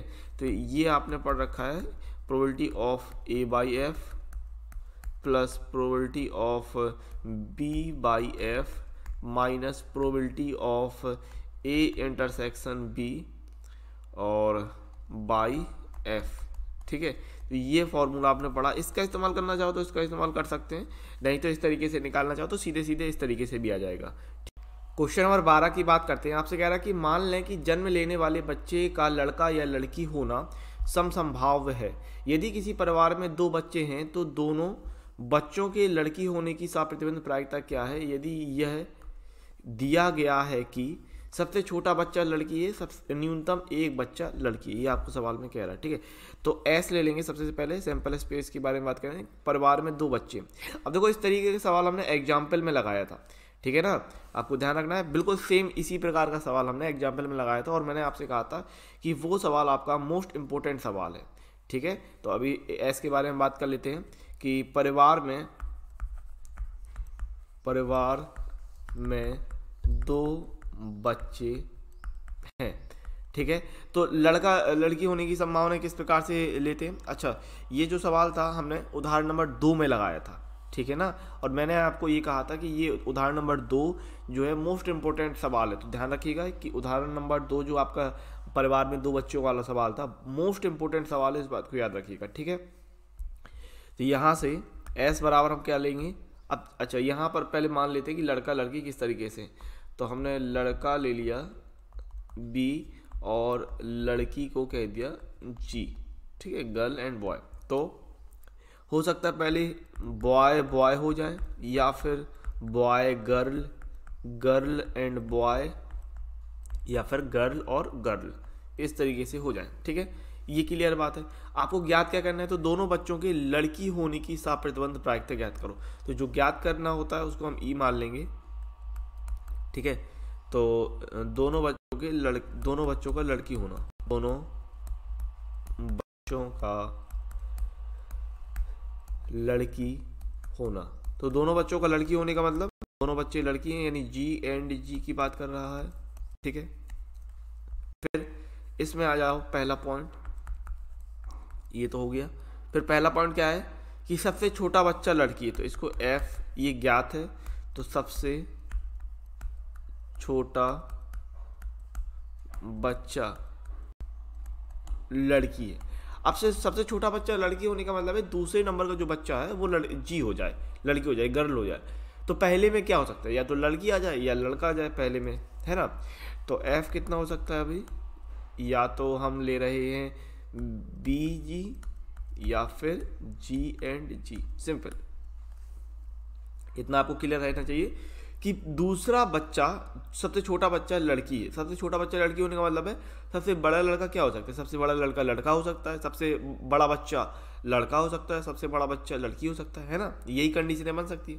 तो यहाँ पर हम देख लेते हैं। अब इनके बीच में इंटरसेक्शन निकालेंगे। ई इंटरसेक्शन एफ क्या है भाई? जी एंड जी है, जी एंड जी। ठीक है, प्रायिकता की बात करेंगे। ई इंटरसेक्शन एफ बराबर, ई इंटरसेक्शन एफ कितना हो जाएगा? 1/4, और एफ की प्रायिकता प्रोबेबिलिटी ऑफ एफ, क्योंकि अपॉन में एफ रखेंगे तो प्रोबेबिलिटी ऑफ एफ हो जाएगा 2/4। ठीक है, सो यहाँ से probability of E by F, यानी probability of E intersection F upon probability of F, जो कि हो जाएगा 1/4 एंड 2/4 करके, सो 1/2 आंसर हो जाएगा यहाँ पर। ठीक है, दूसरा पॉइंट कह रहा था हमको कि न्यूनतम एक बच्चा लड़की है, तो इसको एफ लिया अगर आपने, न्यूनतम एक बच्चा लड़की है। अब देखो, न्यूनतम एक बच्चा लड़की होने का अर्थ ये हुआ कि कम से कम एक तो लड़की होना चाहिए, और ज़्यादा से ज़्यादा दोनों भी लड़कियां हो सकते हैं। तो एफ के लिए हम क्या लेंगे कि कम से कम एक बच्चा लड़की होना चाहिए। तो बी जी ले सकते हैं, देन जी बी ले सकते हैं, और जी एंड जी भी आएगा। ठीक है ना, क्योंकि एक बच्चा, मैंने आपसे बताया था न्यूनतम के लिए क्या करते हैं कि कम से कम में तो रहते ही रहता है, साथ में अधिक से अधिक जाता है। ज़्यादा से ज़्यादा कितनी लड़कियां हो सकती हैं? 2 लड़कियां हो सकती हैं। ठीक है, अब इनके बीच में कॉमन क्या है भाई? तो ई था हमारे पास जी एंड जी करके, तो कॉमन आएगा जी एंड जी। तो ई इंटरसेक्शन एफ जो आएगा जी एंड जी। ठीक है, ये आएगा। इसकी प्रायिकता ले लेते हैं। Probability of E intersection F बराबर 1/4, और प्रोबेबिलिटी ऑफ एफ हो जाएगा 3/4। ठीक है, सो अब निकाल लेंगे, सिंपल है। प्रोबेबिलिटी ऑफ ई एफ बराबर probability of E intersection F upon probability of F, तो कितना हो जाएगा 1/4 एंड 3/4 करके 1/3 आंसर आ जाएगा। देखो कितने आसान सवाल हैं, और ये जो परिवार वाले सवाल है ना, ये परिवार वाले सवाल मोस्ट इंपोर्टेंट सवाल हैं, ये कई दफ़ा आए हैं।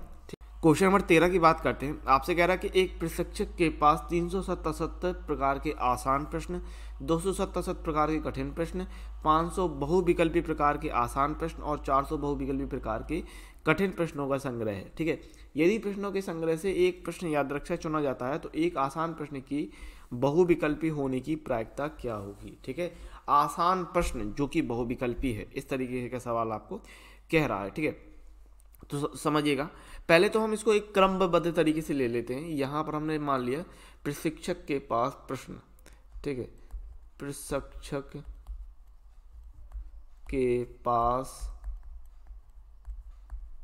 प्रश्न, ठीक है, और यहाँ पर ले लिया हमने आसान प्रश्न,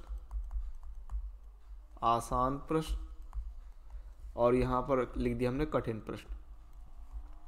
ठीक है, अब उसके पास दो प्रकार के प्रश्न है, एक तो सत्य असत्य प्रकार का, सत्य असत्य प्रश्न, और एक है बहुविकल्पी प्रकार के प्रश्न, बहुविकल्पीय प्रश्न। ठीक है, ये दो टाइप के प्रश्न हैं। अब है क्या सवाल, ध्यानपूर्वक देख लीजिए कि प्रशिक्षक के पास 377 प्रकार के आसान प्रश्न, 77 प्रकार के आसान प्रश्न यहाँ पर आएंगे 300, और 277 प्रकार के कठिन प्रश्न यहाँ पर ले लिए हमने। फिर कह रहा 500 बहुविकल्पी प्रकार के आसान प्रश्न कह रहा है आपसे, और 400 बहुविकल्पी प्रकार के कठिन प्रश्न कह रहा है। ये सारणी बनाना चाहें तो बनाएं, नहीं बनाना चाहें तो ना भी बनाएं, कोई भी प्रॉब्लम नहीं है। सिर्फ मैं आपको समझाने के लिए, इससे आपको एक बेहतर आइडिया मिल रहा होगा। ठीक है, तो यहाँ पर हम सबसे पहले ले लेते हैं कि प्रशिक्षक के पास कुल प्रश्न, तो प्रशिक्षक के पास कुल प्रश्न कितने भाई, 300 प्लस 200 प्लस 500 प्लस 400, यानी कि 1400 हो गए। ठीक है, तो कुल प्रश्न हो गए 1400। अब जरा सवाल को ध्यानपूर्वक देखिएगा कि ई क्या रहेगा, एफ क्या रहेगा। ठीक है, तो यदि प्रश्नों के संग्रह से एक प्रश्न यादृच्छिक चुना जाता है तो एक आसान प्रश्न की, ठीक है, तो ये हो जाएगा ई, बहुविकल्पी होने की प्रायिकता, तो ये हो जाएगा एफ, सिंपल। ठीक है, ई क्या है, आसान प्रश्न, आसान प्रश्न। ठीक है, तो आसान प्रश्न कितने हैं देख लो, ये वाली जो लाइन है ये आसान प्रश्न के बारे में कह रहा है, तो 300 और 500 आसान प्रश्न हो जाएंगे, तो 300 प्लस 500 बराबर 800। ठीक है, ये हो गया आसान प्रश्न। फिर एफ के लिए ले लेना है, कह रहा है बहुविकल्पी होने की प्रायिकता, तो एफ हो गया बहुविकल्पी, बहुविकल्पीय प्रश्न। ठीक है, बहुविकल्पीय प्रश्न, सिंपल बात है, यहाँ पर सिंपल चीज कह रहा है। तो यहाँ पर देखो बहुविकल्पी प्रश्न, हम ये बात कर रहे हैं, ये बहुविकल्पी प्रश्न है जो कि कठिन और आसान दोनों है। तो 500 और 400, 500 प्लस 400 बराबर 500 प्लस 400 बराबर 900।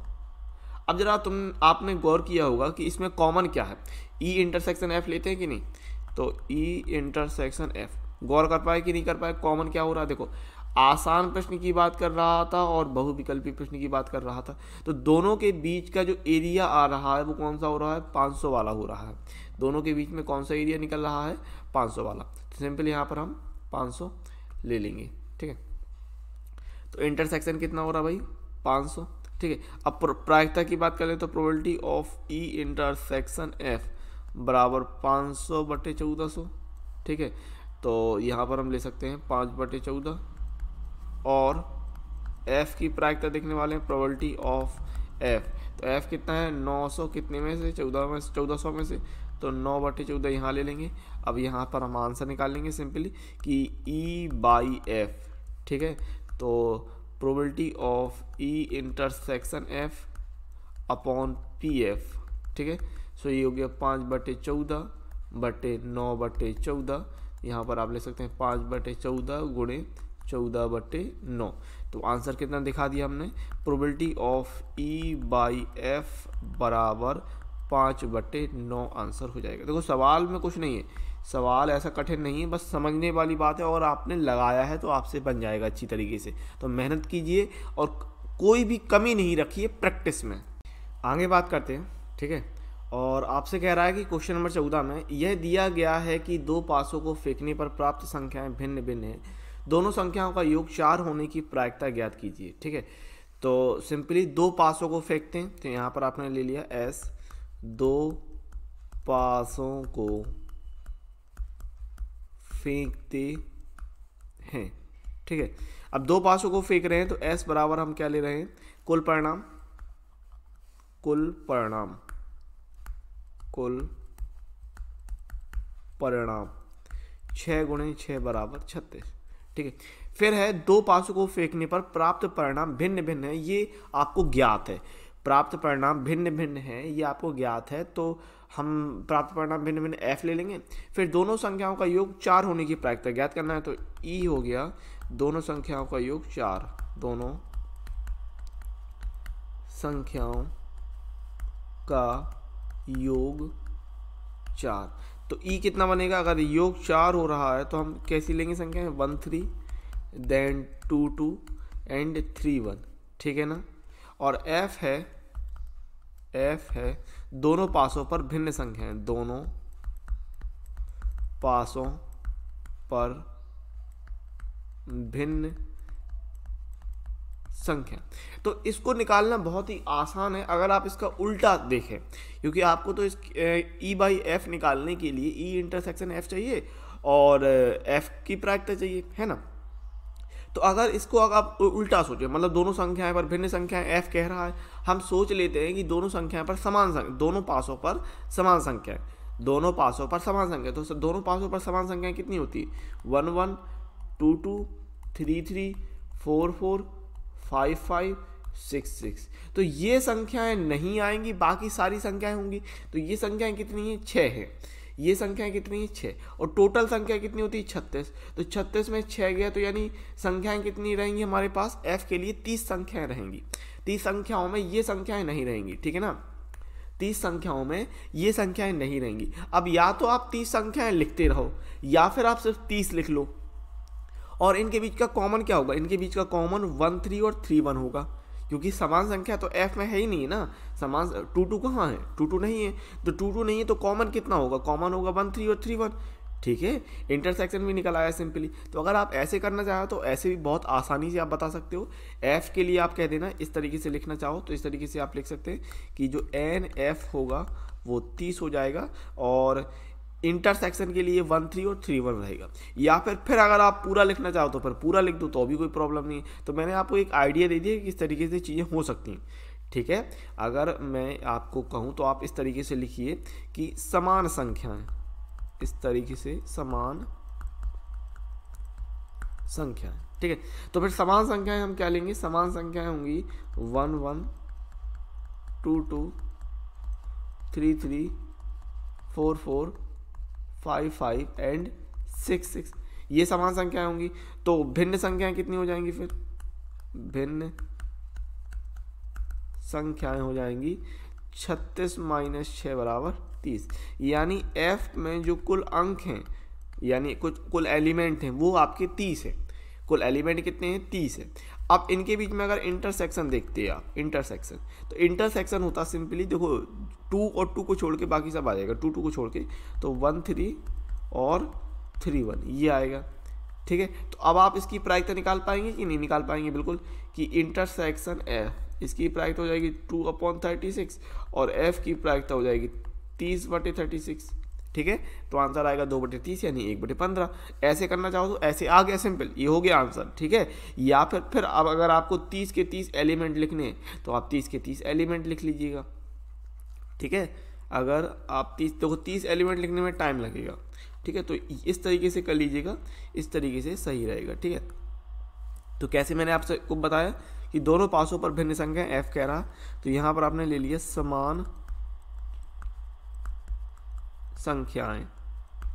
तो समान संख्याएं कितनी होती है हमारे पास, समान संख्याएं होंगी 1 1 2 2 3 3 4 4 5 5 एंड 6 6 ये होंगी।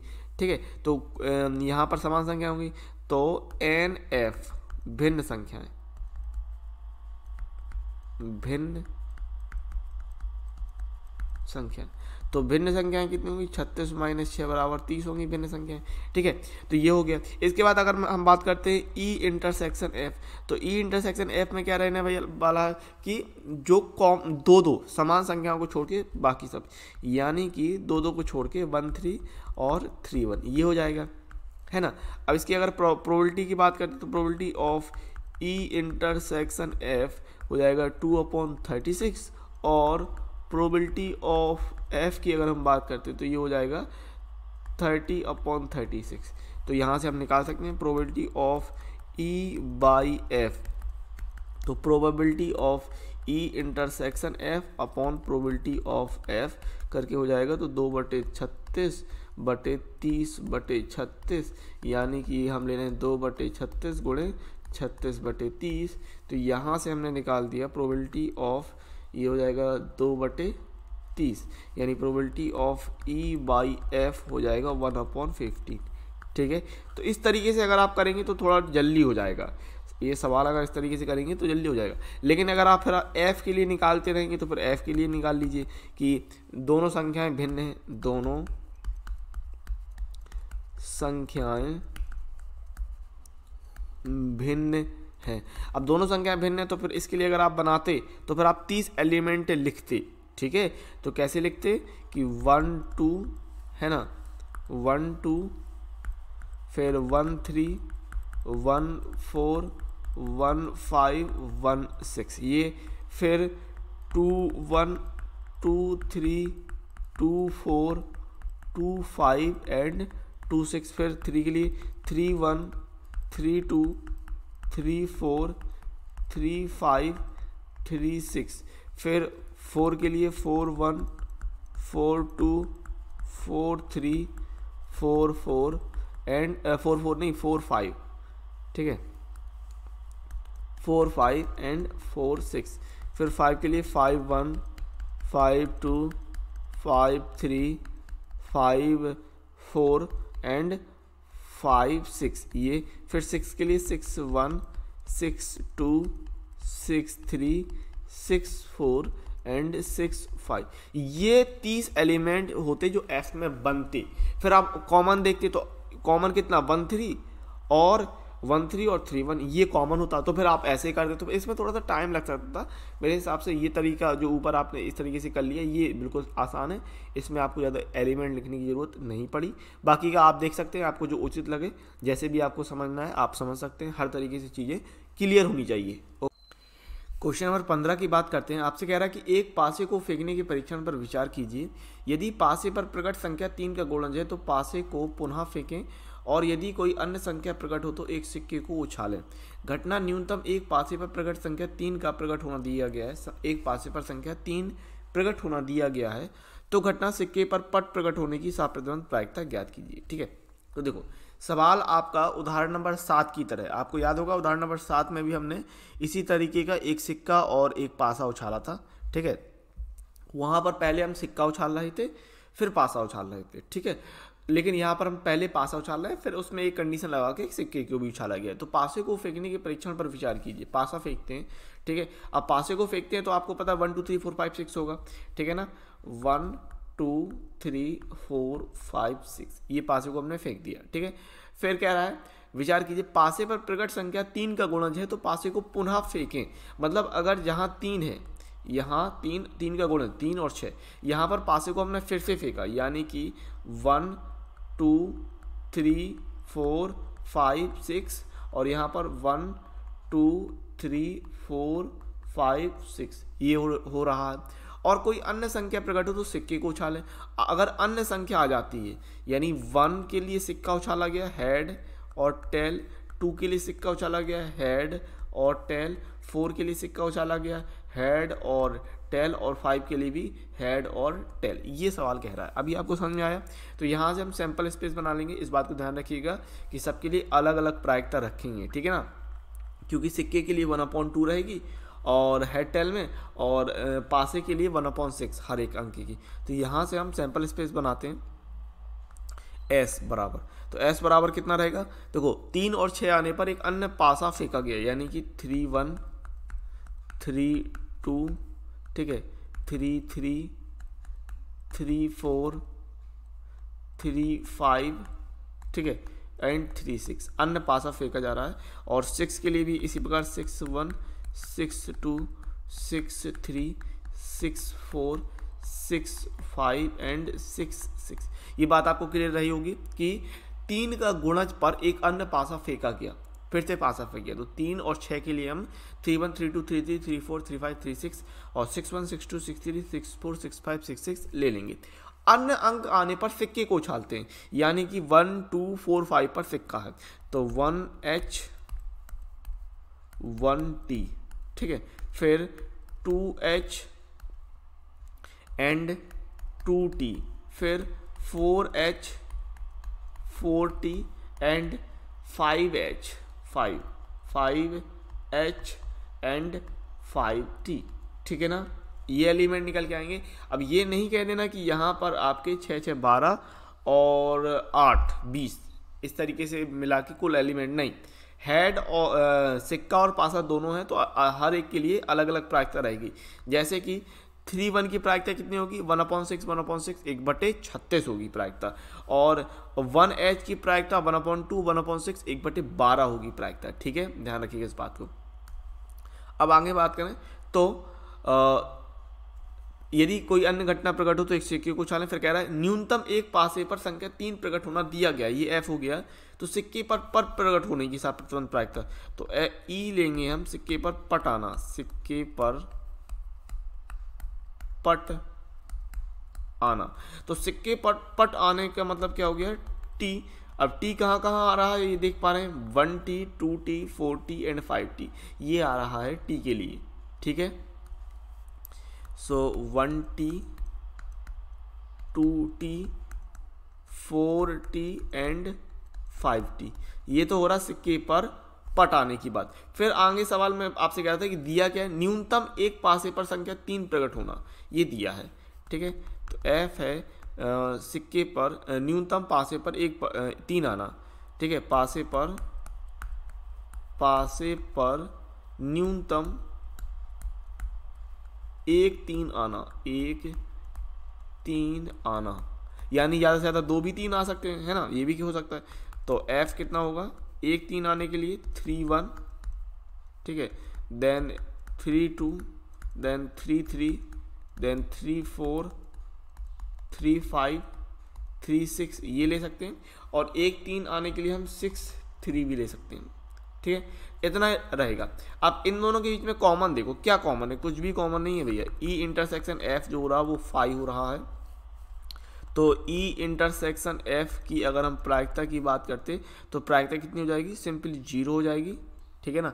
अब अगर आपसे कहा जाए कि F की प्रायिकता निकालो, क्योंकि हमको E/F निकालना है तो F की प्रायिकता भी निकालेंगे, तो F की प्रायिकता कितनी होगी, 1/36 1/36 ये करके होगी 1 2 3 4 5 6 7 1/36 सब में, ठीक है। तो सिंपली हो जाएगी F की प्रायिकता भी। और प्रोबेबिलिटी ऑफ F कितना है, 7 है, देख पा रहे हैं, 3 3 6 1 7 दिए हैं, ठीक है, और सबके लिए 1/36 होने वाली है तो 7/36 हो जाएगी सिंपल, ठीक है। तो यहाँ से आप निकाल सकते हैं प्रोबेबिलिटी ऑफ E/F बराबर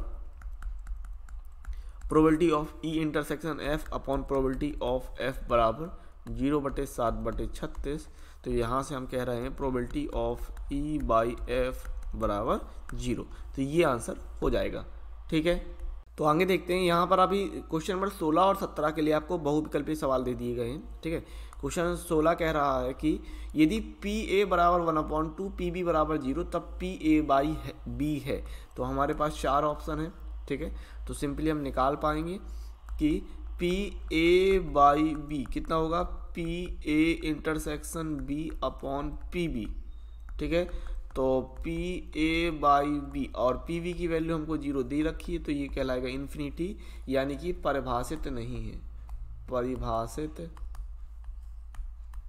नहीं है।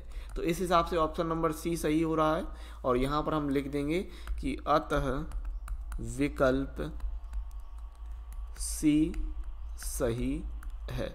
Okay, no problem. Question number 17 की बात करते हैं। आपसे कह रहा है कि यदि ए और बी दो घटनाएं इस प्रकार हैं कि पी ए बाई बी बराबर P B by A not equal to 0, तब आपके पास 4 ऑप्शन दिए। देखो सवाल बहुत ही ज़्यादा सिंपल है और 16 और 17 ये दोनों ही सवाल इंपॉर्टेंट हैं, बोर्ड पेपर में आए हुए हैं।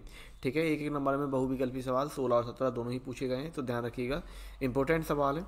अच्छा, आपको दे क्या रखा है, पी ए बाई बी बराबर पी बी बाई ए, और इसके लिए आपको फॉर्मूला पता है क्या होगा कि P A intersection B upon P B बराबर P B intersection A upon P A. अब यहाँ पर इंटरसेक्शन की अगर हम बात करते हैं तो आपको पता है कि अगर ए इंटरसेक्शन बी है तो हम बी इंटरसेक्शन ए को भी, दोनों ही एक ही चीज़ होती है, तो इसको भी हमने ए इंटरसेक्शन बी अपॉन ए कर लिया, ए इंटरसेक्शन बी, और यहाँ पर है हमारे पास पी बी और यहाँ पर है हमारे पास पी ए। ठीक है, सिंपली अब यहाँ पर आपको पता है दोनों एक जैसी चीज़ें हैं, P A intersection B, P A intersection B हटा देंगे और तो सिंपली हम क्या कह सकते हैं, यहाँ से आंसर आप कह सकते हैं पी ए बराबर पी बी। ठीक है, तो ये हमारे पास आंसर हो जाएगा। तो इस आधार पे विकल्प डी सही हो रहा है और यहाँ पर हमको लिख देना है कि अतः विकल्प डी सही है। ठीक है, अतः विकल्प डी सही है। तो आपको हर एक चीज़ समझ में आ रही है, कोई दिक्कत नहीं हो रही है, बढ़िया मस्त मज़े तरीके से पढ़ाई हो रही है। ठीक है, और इसी तरीके से पढ़ाई करते रहिए बेहतरीन तरीके से।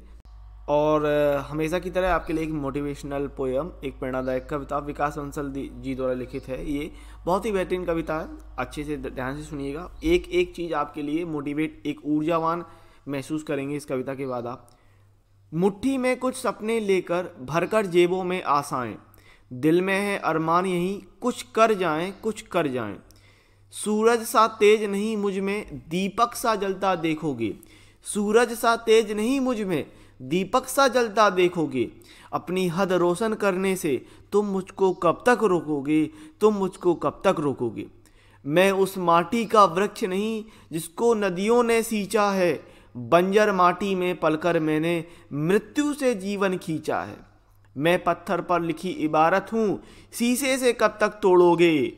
मैं पत्थर पर लिखी इबारत हूँ, शीशे से कब तक तोड़ोगे।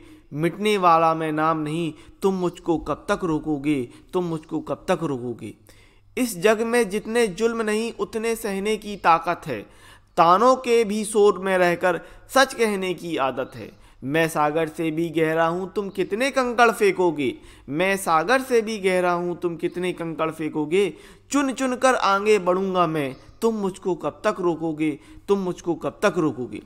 झुक झुक कर सीधा खड़ा हुआ अब फिर झुकने का शौक नहीं, अपने ही हाथों रचा स्वयं तुमसे मिटने का खौफ नहीं। तुम हालातों की भट्टी में जब जब भी मुझको झोंकोगे, तुम हालातों की भट्टी में जब जब भी मुझको झोंकोगे, तब तब कर सोना बनूंगा मैं, तुम मुझको कब तक रोकोगे, तुम मुझको कब तक रोकोगे। तो इस प्रकार से यह वीडियो यहीं समाप्त होता है। उम्मीद है वीडियो आपको बहुत पसंद आया होगा। यदि वीडियो आपको अच्छा लगता है तो हमारे चैनल को सब्सक्राइब करने के साथ साथ वीडियो को लाइक शेयर कमेंट्स करना मत भूलिएगा। चैनल को सब्सक्राइब कर लीजिए, बेल नोटिफिकेशन को ऑल सेलेक्ट जरूर कर लीजिए ताकि जो भी नया वीडियो आपको मिले उसका नोटिफिकेशन आपको तुरंत मिल जाए और आप अपनी वीडियो लेक्चर के साथ, अपनी क्लास के साथ अपडेटेड बने रहें। अगर आपको वीडियो अच्छा लगा है तो वीडियो को लाइक शेयर कमेंट जरूर करें। और अगर आप लाइव क्लासेस को ज्वाइन करना चाहते हैं, लाइव क्लासेस को अटेंड करना चाहते हैं तो हमारे एप्लीकेशन को जरूर डाउनलोड करें, जिसका लिंक आपको डिस्क्रिप्शन में मिल जाएगा, या फिर आप प्ले स्टोर में भी सर्च कर सकते हैं XP क्लासेस, वहाँ से भी आप हमारी एप्लीकेशन को जरूर डाउनलोड करें। लाइव क्लासेस के साथ साथ वहाँ पर आपको फ्री PDF नोट सॉल्यूशन और एक डेडिकेटेड व्हाट्सएप ग्रुप भी प्रोवाइड किया जाता है ताकि जो भी कुछ आपका डाउट हो आप अपने डाउट को उस व्हाट्सएप ग्रुप के थ्रू पूछ सकते हैं और अपनी क्वेरी को सॉल्व कर सकते हैं। यदि आप हमसे जुड़ना चाहते हैं तो हमारे सोशल मीडिया प्लेटफॉर्म को जरूर फॉलो करें। फेसबुक, टेलीग्राम, इंस्टाग्राम और ट्विटर के लिंक आपको डिस्क्रिप्शन में ही मिल जाएंगे। सभी के लिंक आपको डिस्क्रिप्शन में दिए हुए हैं, तो उनको आप फॉलो जरूर कर सकते हैं। वहाँ पर हमें मिलेंगे अगली वीडियो लेक्चर के साथ। तब तक के लिए जय हिंद, जय भारत।